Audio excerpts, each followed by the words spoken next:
The tunnel entrance was well hidden among the roots of an ancient oak tree, covered in dirt and leaves.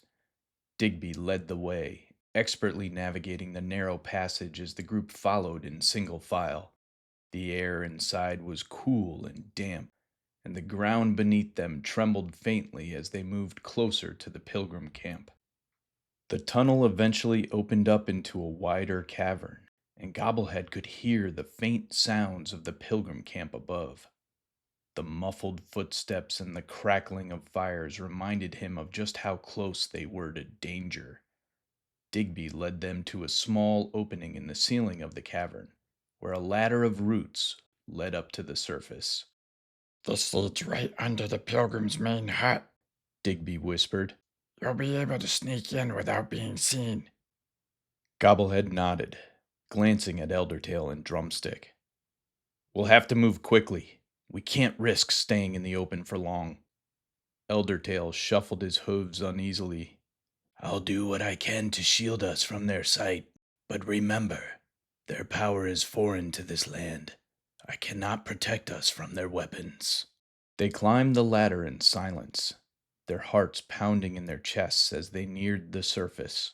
When Gobblehead pushed the open hatch, he found himself inside a large, dimly lit hut. The air was thick with the scent of smoke and something more sinister. Blood. As they crept out of the structure, Gobblehead's gaze was drawn to the central pen, where Autumn Feather and the other maidens were still trapped. The pilgrims had gathered around them, chanting strange, harsh words in their guttural tongue. A large wooden platform had been erected beside the prison, upon which the sacrifice would take place at dawn. Gobblehead's blood boiled at the sight, but he forced himself to stay calm. They had only one chance to free the maidens and escape. But as they moved toward the pen, a familiar figure stepped out from the shadows. Stickyfingers stood atop the platform, his arms crossed and a smug grin on his face. Well, well, look who's decided to crawl back, Stickyfingers sneered. I told you, Gobblehead. You can't stop this.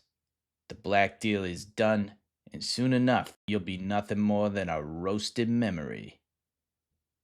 Gobblehead's sword flashed in the moonlight as he drew it, stepping forward with savage intent.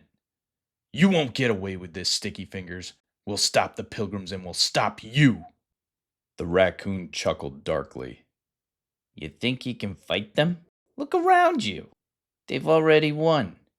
The king has delivered his tribute, and at sunup, the pilgrims and their god will feast on your precious maidens. There's nothing you can do to change that. Just then, the ground trembled beneath their feet. The pilgrims paused in their chanting, their heads turning toward the forest as a low, guttural growl echoed through the trees. Gobblehead's heart leapt as he recognized the sound. Berron. From the shadows, the massive bear appeared, his fur caked with blood and his one eye blazing with fury. He charged into the camp like a force of nature, roaring as he scattered the pilgrims like leaves in the wind. The camp exploded into chaos once more, and in that moment, Gobblehead saw their chance. Now! He shouted, charging toward the pen. Eldertail's antlers glowed with a brilliant light as he called upon the magic of the land. Wisps of light formed upon the locks on the pen, suddenly springing them and freeing the prisoners. Drumstick and Digby rushed forward, helping them out of the cage as Gobblehead's heart soared with hope. They could still save them. But Stickyfingers wasn't done yet. He leapt down from the platform, drawing his daggers as he moved to block Gobblehead's path. Not so fast, Sir Feathers, he hissed, his eyes gleaming with malice. Gobblehead tightened his grip on his sword, meeting Stickyfingers' gaze with a burning resolve. You betrayed your own animal kind for scraps. You'll pay for that. Stickyfingers grinned, his blades flashing in the moonlight. We'll see about that. And with that, the final battle began. Hey everybody, thanks for watching. If If you enjoyed this video, don't forget to like, share, and subscribe to the channel. Hit that little bell icon so you never miss an update. Your support means a lot and helps us keep creating content you love. See you in the next one.